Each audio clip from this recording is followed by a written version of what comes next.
Namaste students, welcome back to my channel. In our previous video, we have studied about the ionic bond and the factors affecting the formation of the ionic compounds. Today, in this video, we'll talk about the covalent bond. That is, that how we can write the Lewis dot structure for a covalent bond, how we can calculate the formal charge of an atom in a covalently bonded compound, and what are the limitations of the octet rule. So without any delay, let's get started.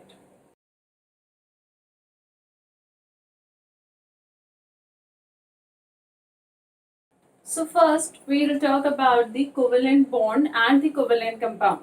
In the previous video also, we studied that if the electrons are shared between the atoms, then the bond formed is known as covalent bond. Means when atom combines with each other by the mutual sharing of the electron. This I explained you in the previous video also, that mutual sharing means equal sharing by both the atoms which are bonded together. So when there is a mutual sharing of the electron between the atoms, then we get the covalent bond, and the compound which is formed as a result of the covalent bond is known as covalent compound. So we'll learn that how we can draw the Lewis dot structure of the covalent compounds. The ionic compounds Lewis dot structure is very easy. That I told you in the previous video, that if you have cation, simply write the symbol of that particular cation in the square bracket and then a positive charge. And if you have to write the electron dot structure of anion, then you have to write the symbol of that anion. Then around that anion you have to put 8 dots, and in this, after this means in the square bracket, this you have to do, and then above square bracket you have to put the charge of that particular anion.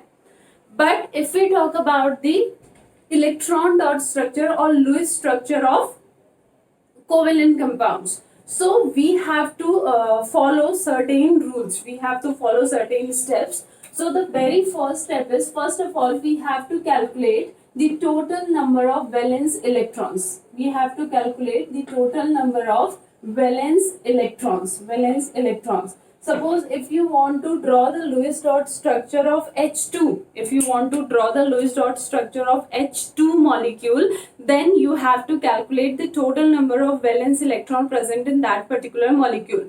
Now, because the molecule is made up of 2 hydrogen atom and 1 hydrogen atom contains 1 valence electron, so the total number of valence electron becomes 2. So first of all, you have to calculate the total number of the valence electrons of all the atoms which forms that particular compound or molecule.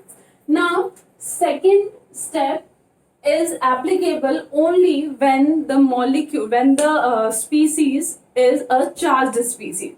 If the species is a neutral one, if the molecular compound is a neutral compound, then you will skip the second step. But if it is a cation or an anion, then you will do the second step. Now in second step, if it is anion, then you have to add that much charge in the total number of valence electron. Means total number of valence electrons, plus the charge carried by the anion, If the charge carried -1, then you have to add here 1. If the charge is -2, then here you have to add 2. If the charge is -3, then here you have to add 3. And if it is cation, if the compound or the molecule is a cationic species, then total number of valence electron minus charge. Suppose if it is +1, then you have to subtract 1 from the total number of valence electron. If it is +3, then you have to subtract 3 from the total number of the valence electron. So second step you have to perform when you have a charged species. When you have a neutral one, you don't have to perform the second step. Now the third step is, you have to keep the most electropositive atom at the center, and you have to arrange the other atoms around that particular central atom by keeping in your mind the octet rule. Octet rule we have discussed in the previous video. So by keeping the octet rule in your mind, you have to keep the other atoms around the central atom, and the central atom should be the less electronegative atom. The central atom should be less electronegative. Central atom should be less electronegative. Should be less electronegative, and always keep this thing in your mind that hydrogen and fluorine, they always come at the end. They never come in the central position. They'll come at the side by position, but not at the central position. So we have to place the different atoms. We have to place the different atoms around the central atom, and central atom should be less electronegative atom. Suppose if we have oxygen and fluorine, so oxygen is present at the center because oxygen is less electronegative than the fluorine. Now third is this one. Now fourth one, you have to distribute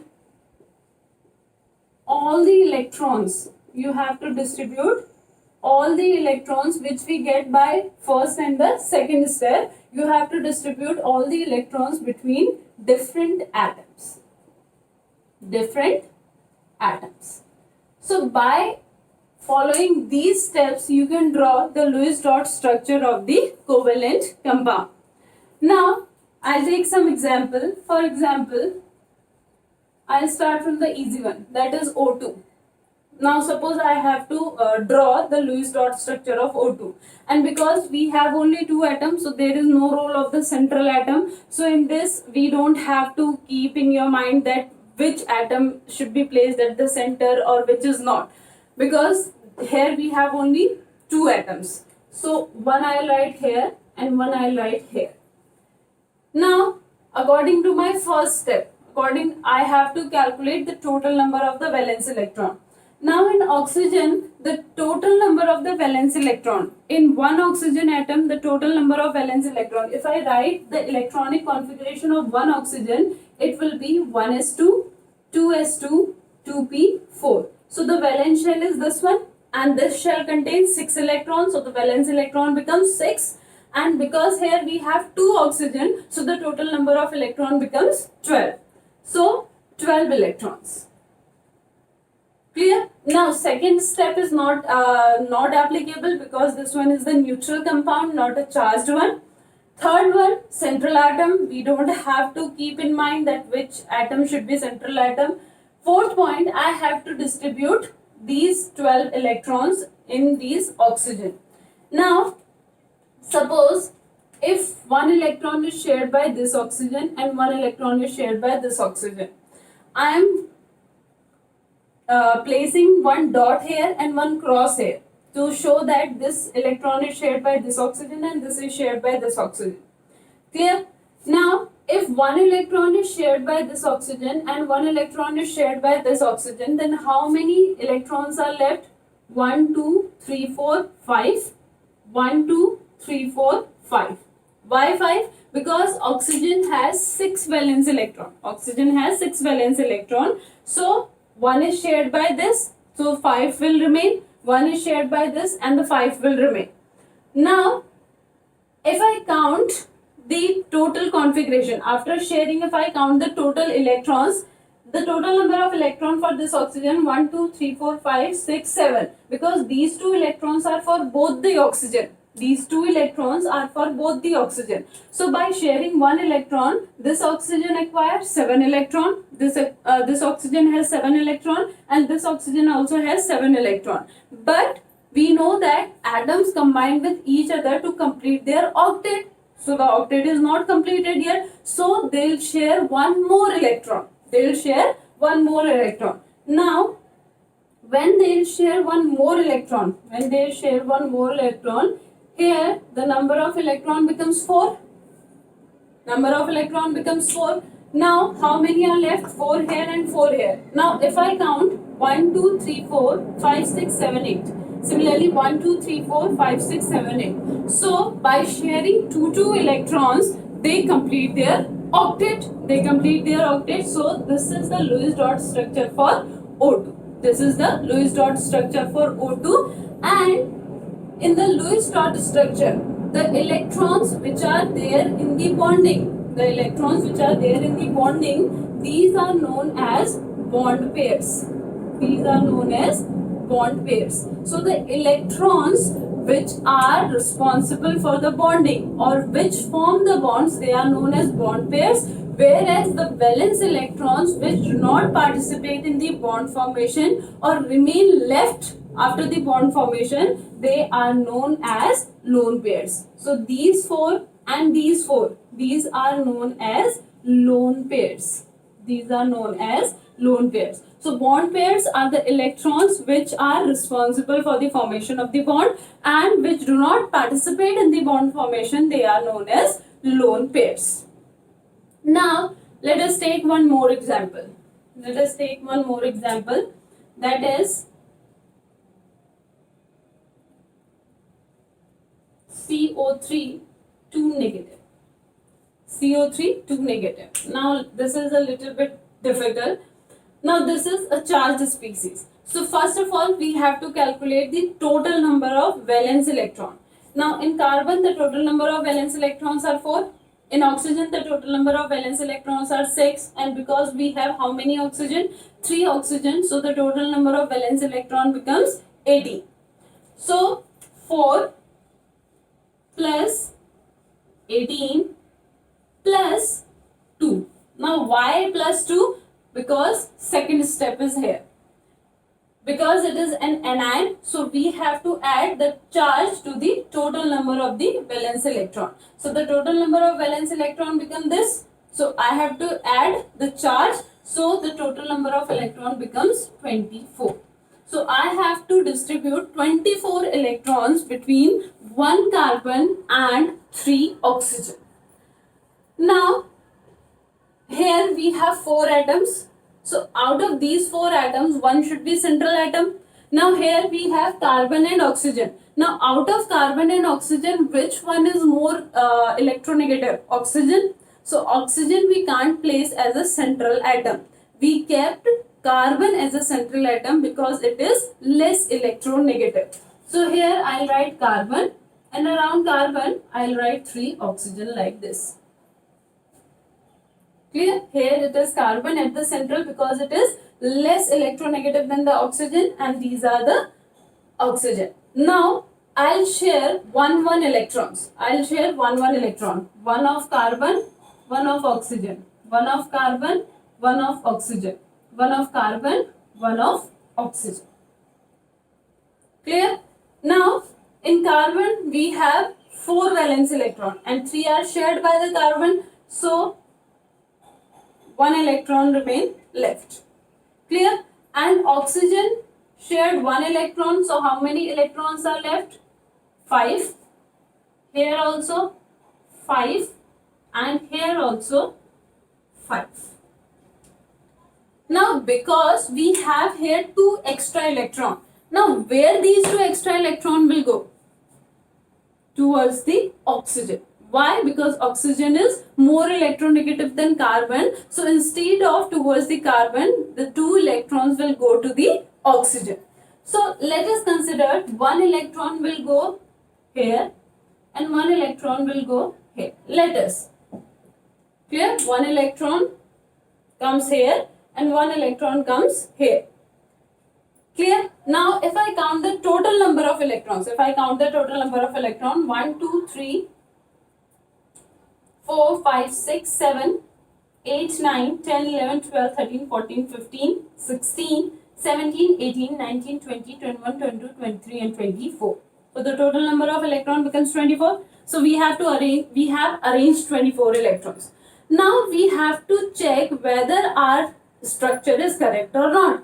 Now how we can check whether our structure is correct or not?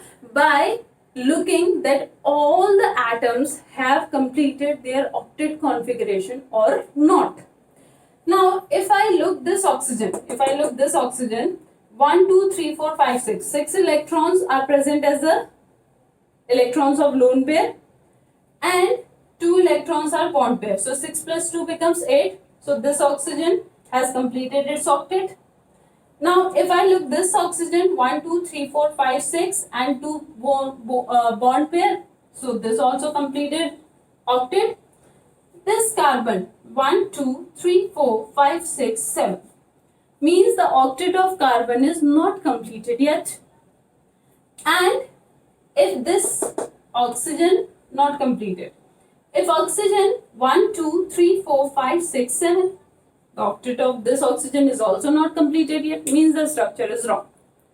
Now we have to think that how we can complete the octet of these two atoms.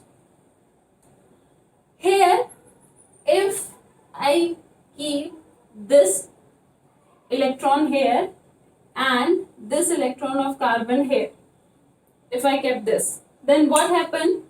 This carbon 1, 2, 3, 4, 5, 6, 7, 8 means octet is completed, and this oxygen 1, 2, 3, 4, 5, 6, 7, 8 means the oxygen is completed. Oxygen is completed. So if I draw its structure, then I'll put here, this is the structure, and I'll put here 2 negative.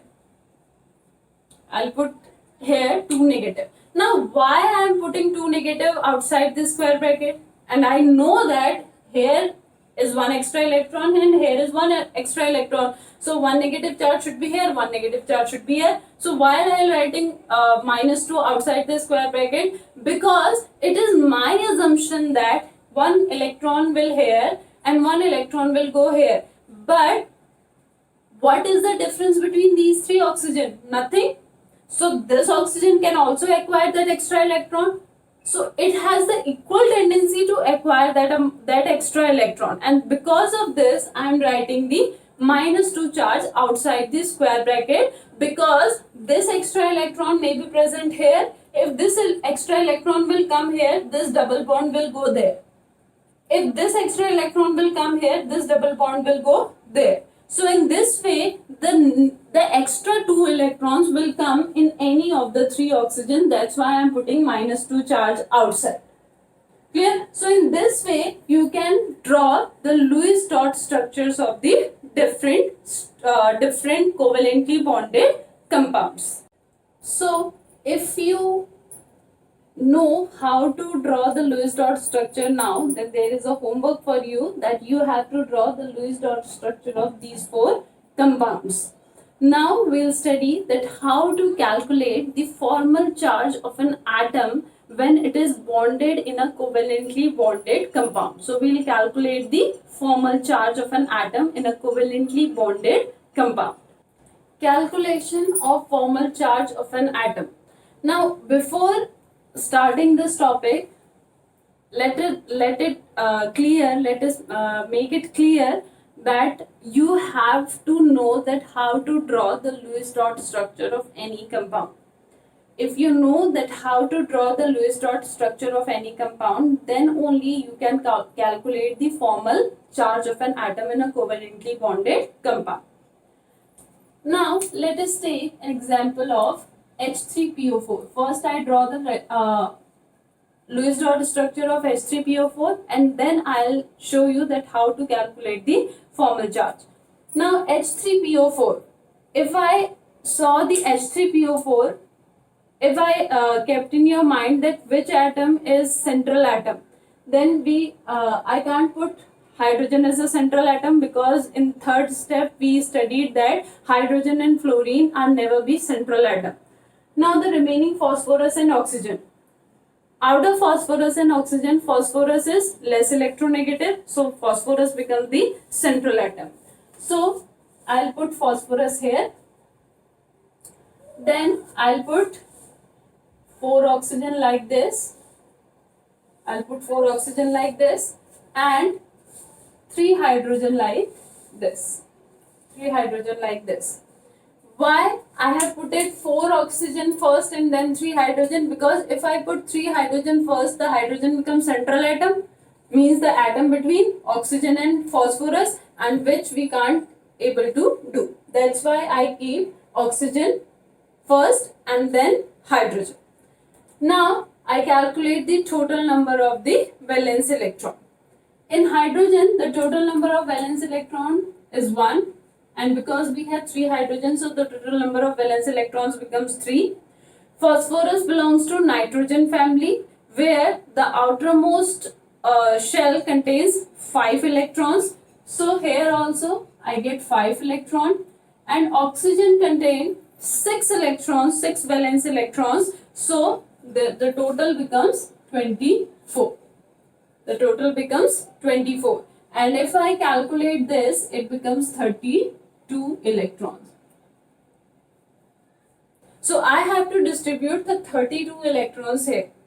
So first of all, I'll put 1-1 bond, means I'll share 1-1 electrons between each atom. Between each atom I'll share. So here 1 of phosphorus, 1 of oxygen, 1 of phosphorus, 1 of oxygen, 1 of phosphorus, 1 of oxygen, 1 of phosphorus, 1 of oxygen. Clear? 1 of oxygen, 1 of hydrogen, 1 of oxygen, 1 of hydrogen, 1 of oxygen, 1 of hydrogen. Done. Now I check whether the different atoms completed their octet or not. Now hydrogen complete its duplet. So here the duplet is done, means done. This hydrogen duplet is done, this hydrogen duplet is done. Now if we talk about the oxygen, in oxygen we have 6 valence electron, 2, 4, here 2 electrons are shared, so the remaining electron becomes 4. So 1, 2, 3, 4, 5, 6, 7, 8. So in this oxygen, octet is done. Similarly, this oxygen has shared 2 electrons, so how many electrons are left? 4 electrons. So the total number of electron becomes 8. So in this also octet is done. In this oxygen, 2 electrons is shared by the oxygen and 4 electrons are left. So the total number of electron becomes 8. So the octet is done. Now in phosphorus, phosphorus has 5 valence electron and 4 is shared by the phosphorus. Phosphorus has 5 valence electron and 4 is shared, yani 1 is left.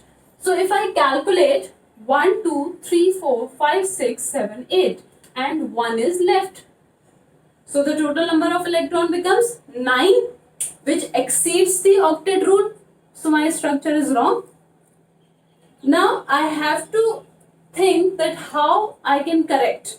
And if I look this oxygen, 1, 2, 3, 4, 5, because 1 electron is shared. So 5, 5, 6 and 7. Means in oxygen there is a deficiency of 1 electron to complete its octet, and in phosphorus there is an excess of 1 electron. Now if I keep this crosshair and dot here, this crosshair and dot here, then what I get, here the oxygen octet is done, here the phosphorus also octet is done. So here means there is no mutual sharing of electron between this phosphorus and oxygen. There is the formation of the coordinate bond. There is the formation of the coordinate bond. So in this way we can check whether our structure is correct or not. If all the atoms complete their octet, then the structure is correct, otherwise it is not. Now we will calculate the formal charge.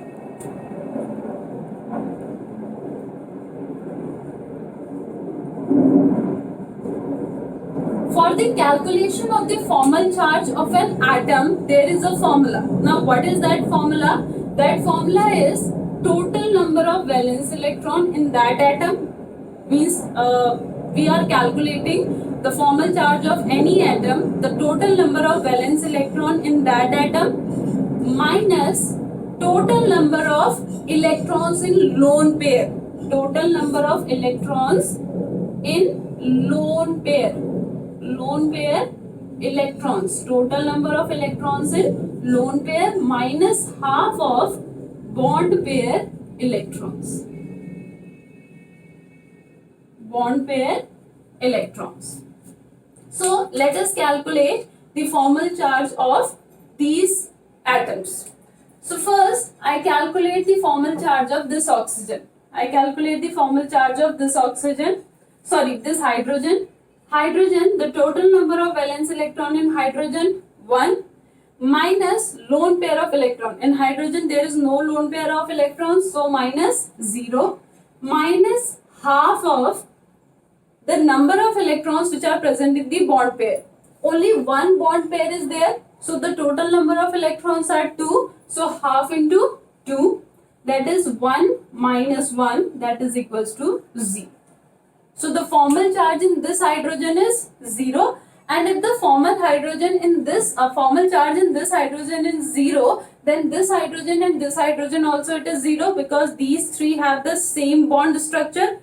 No lone pair, no lone pair, no lone pair, 2 bond pair electrons, 2 bond pair electron, 2 bond pair electron. So in all the hydrogen the formal charge becomes 0. Now I calculate the formal charge of this oxygen. I calculate the formal charge of this oxygen. Now in oxygen the total number of the valence electrons are 6. This we know that the total number of valence electrons are 6 minus lone pair. Now if I calculate the lone pair of electron 1, 2, 3, 4, because these two are present as a bond pair. So 1, 2, 3, 4 minus 4 minus half of how many electrons? 1, 2, 3, 4. Bond pair electrons are also 4. So half of 4, that is 2 minus 4 minus 2, 6 minus 4 minus 2, that is 6 minus 6, that is equals to 0. So this oxygen also contains 0 formal charge, and if this oxygen contains 0 formal charge, then this oxygen and this oxygen also contain 0 formal charge, because all three oxygen have same bond field, same bond structure. Now I calculate the formal charge of this oxygen, which is different from these three.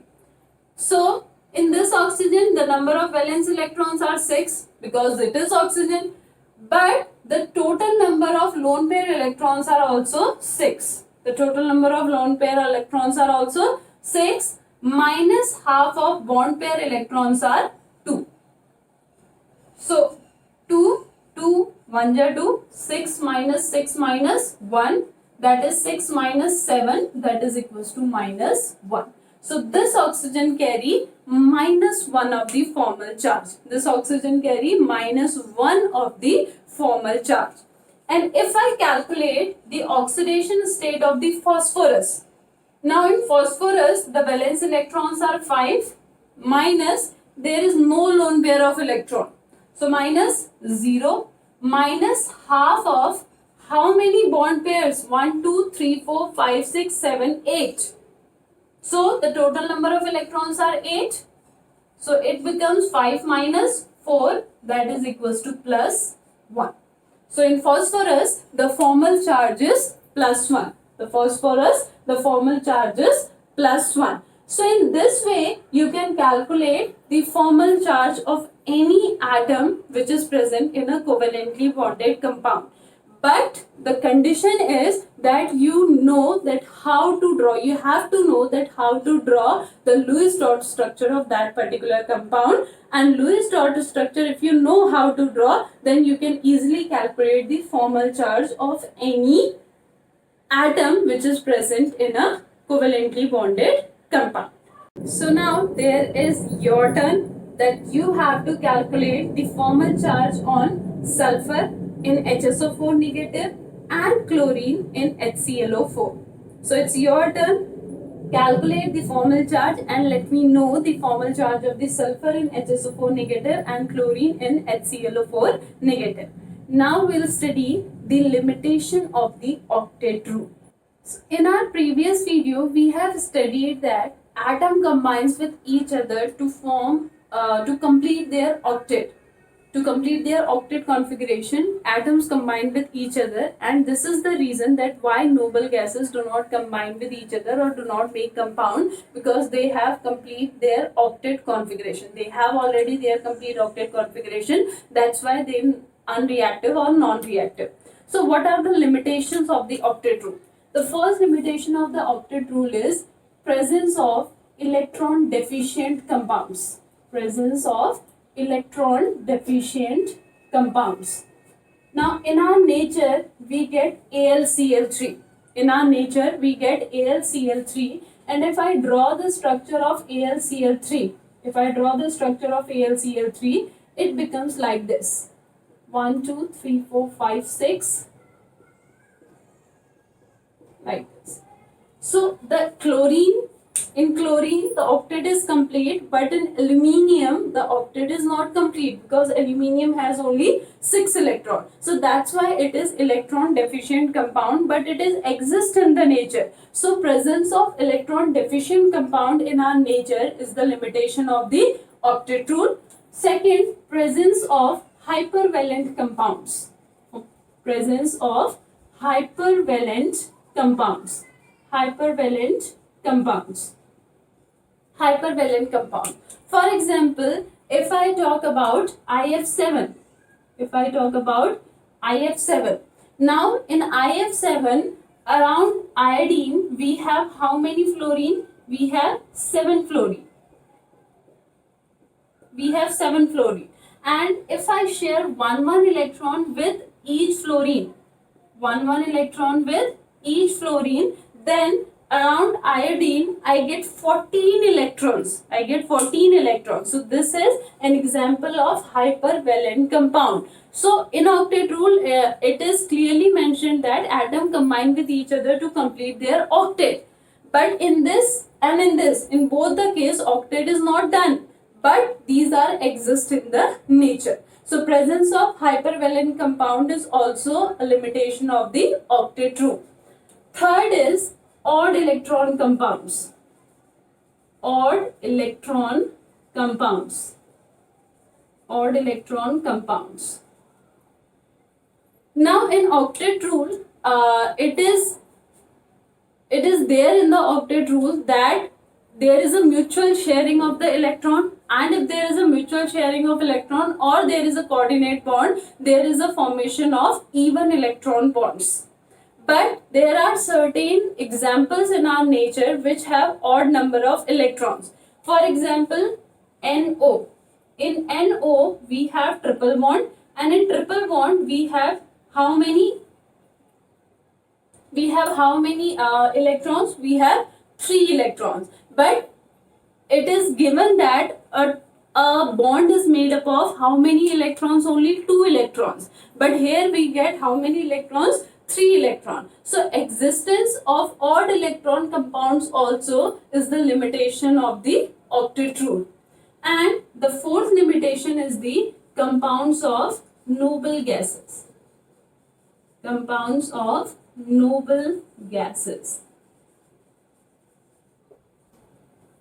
Octet rule was based on the electronic concept of the noble gas, that noble gases are non-reactive because they have fully filled octet configuration, whereas other wants to acquire octet configuration. That's why other atoms are reactive. But we get the compounds of noble gases also. So the compound of noble gases are also the limitation of the covalent limitation of the octet rule. So these are the limitations of the octet rule. So in this video we have studied about the Lewis dot structure of the covalent bond, how to calculate the formal charge of an atom if it is bonded in a covalently bonded compound, and what are the different limitations of the octet rule. And I have given you the homework also, and I am sure that you are doing that homework also and you will show to me. So students, that's all for today. If you have any query, then let me know. I'll solve that query. That's all for today. I'll see you in my next video with a new topic.